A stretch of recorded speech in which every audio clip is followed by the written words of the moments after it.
చేస్తుంది. సిలువలో సిలువ 7 మాటలు నీ ఆత్మ సహాయం దయచేయండి. యోగ్యత లేనటువంటిగా నేను నిలవబడి ఉండగా నీ ఆత్మ సహాయం దయచేసి నీ మాటలు గురించి మీ కృపలో జ్ఞాపకం చేసుకోండి.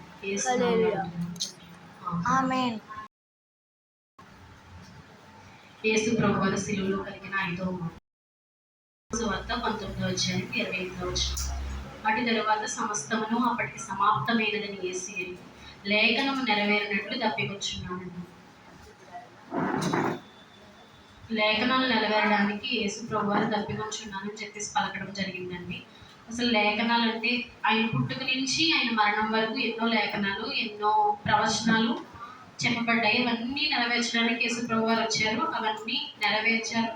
ఆయన పుట్టుక నిమిత్తం పలకబడిన ప్రవచనం నెరవేరినట్లుగా ఆయన పుట్టారు. అట్టి రీతిగానే ప్రతి విషయంలో కూడా యేసు ప్రభు వారు ఆయన లేఖనాలు, ప్రవచనాలు నెరవేరుస్తూ వచ్చారు. అయితే దానిలో భాగంగానే సిలువలో పలికిన 5వ మాట దప్పికొంచున్నాను అని కూడా లేఖన ప్రకారంగానే అని చెప్పి యేసు ప్రభు వారు పలకడం జరిగింది. అయితే చూస్తే కీర్తనలు 22వ అధ్యాయం 15వ వచనం, నా బలము ఎండిపోయి నా నాలుక నా దవడను అంటుకొని ఉన్నది అని ఒక లేఖ దావీదు ప్రవక్త ద్వారా చెప్పబడింది. కీర్తనలో 69వ అధ్యాయం 20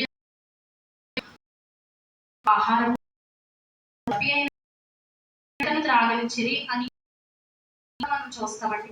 ఆ 2 లేఖనాలు ప్రభువారి సిలువలో అంత వేదంలో కూడా ఈ లేఖనాలు నెరవేర్చాలన్న భారంతో పలకడం మనం చూస్తాము.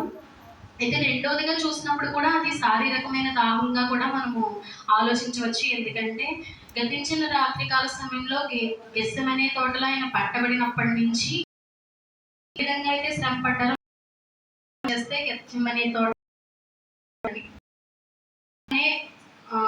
వాళ్ళకి అప్పగించుకున్నారు. ఎవరు పట్టుకోవడానికి సరిపోరు, కానీ ఆయన అప్పగించుకున్న తర్వాత దగ్గరికి తీసుకుని వెళ్ళడం, తర్వాత పిలాతు దగ్గరికి పంపించడం జరిగింది. హేరోదు దగ్గరికి ఇతనిలో నాకు ఏ దోషము కాక రాలేదని దగ్గరికి పంపించడం మనం చూస్తాము. అక్కడ ఉన్న జనులందరూ కూడా ఆయన శిక్షించాలన్న ఆశతో ఉన్నప్పుడు, ఊరడించాలన్న ఉద్దేశంతో పిలాతు కొరడా దెబ్బలు శిక్ష వేయడానికి చూశారండి. కొరడా దెబ్బలు శిక్ష వేయడానికి అప్పగించారు. 1 తక్కువ 40 కొరడా దెబ్బలు కూడా శిక్షకి అలా పిలాతు దగ్గరికి తీసుకొచ్చినప్పుడు ఈ శిక్ష మాకు సరి చెప్పేసి కేకలు వేశారండి. తప్పించాలైతే ప్రతి పస్కా పండుగ ఖైదీని విడుదల చేయడం అనేది ఆనవాయితీ కాబట్టి బరబ్బాని విడుదల చేయాలి. లేకపోతే అన్నప్పుడు వాళ్ళందరూ ఏకగ్రీవంగా ఏకకంఠం విడుదల చేయండి, యేసుని సిలువ వేయండి గట్టిగా కేకలు వేసినప్పుడు వాళ్ళు సెలవిస్తున్నారు.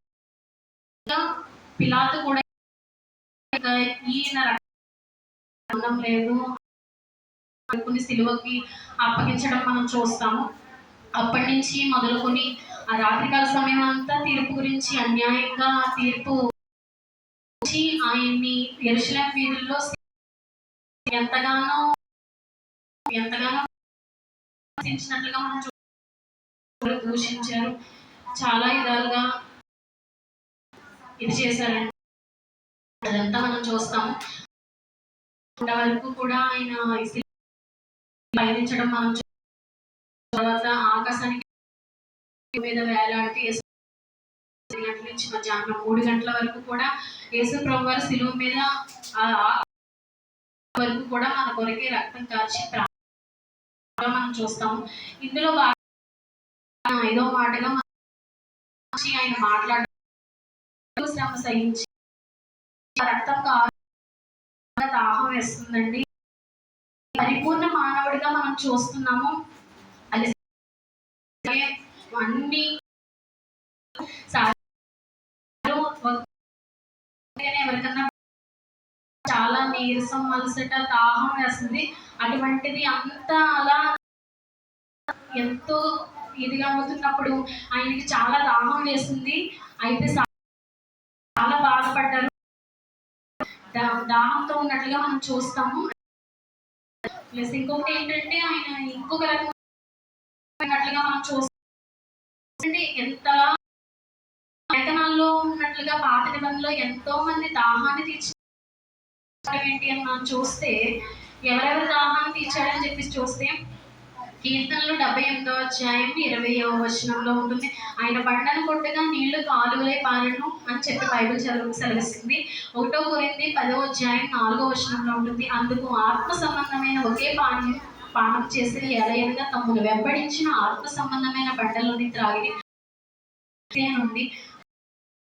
అంటగా ఒక క్రీస్తుగా ఏంటంటే సంఖ్యాకాండం 20 అధ్యాయంలో ఉంటుందండి. వాళ్ళు ఇశ్రాయేలీయులు సీను అరణ్యంలో దిగినప్పుడు అక్కడ నీళ్లు లేవని చెప్పి మోషే అహరోనుల మీద సనుక్కున్నప్పుడు, మోషే అహరోనులు దేవునికి ప్రార్థించినప్పుడు మోషే సెలవిస్తారు, దేవుడు సెలవిస్తాడు మోషేకి, నువ్వు బండతో మాట్లాడమని చెప్పేసి అన్నప్పుడు వెళ్ళి బండతో మాట్లాడినప్పుడు ఆ బండలోంచి నీళ్లు సమృద్ధిగా రావడం, అన్ని లక్షల మంది సమృద్ధిగా నీళ్లు తాగి తృప్తి పొందినట్లుగా మనం చూస్తాం.